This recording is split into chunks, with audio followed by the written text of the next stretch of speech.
Episodic pivot is a catalyst based setup, and in order to find an episodic pivot, it's not a chart pattern, it's not something which you see on a breakout scan and then go into it, right? And the work for finding an EP starts before the market opens. So these are stocks which you see are up in pre-market, right?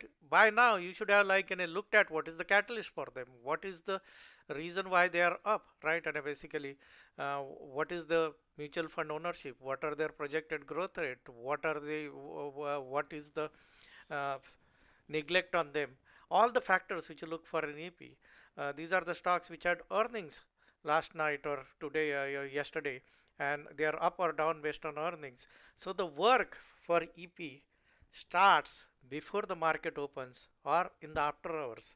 There's a lot of misconception about EP floating around. People send me charts saying, is it EP? That is EP. That is most of the things which I see bandied about EP are misconceptions or wrong information. If you want to become good at trading EP, all your work needs to be done before the market opens. You need to be really on top of the stocks. You need to have scans which look for like which stocks are up pre-market. Like if you have something like TC 2000, then I have a scan which are where I know which stocks are pre-market up or down a lot, and then each one of them you start looking at, see what is the catalyst, and then based on that you decide which one is the one.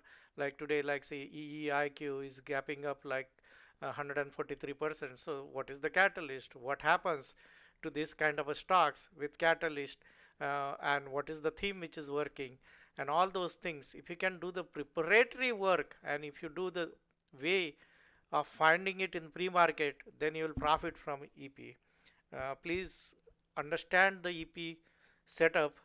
uh, if you want to be trading EP, all the work, 95% of the work for trading an EP needs to be done in either pre-market or post-market, because it's a catalyst which is important. The chart pattern is the least important thing for it. You want to be in a stock which has a catalyst and a reason to go up.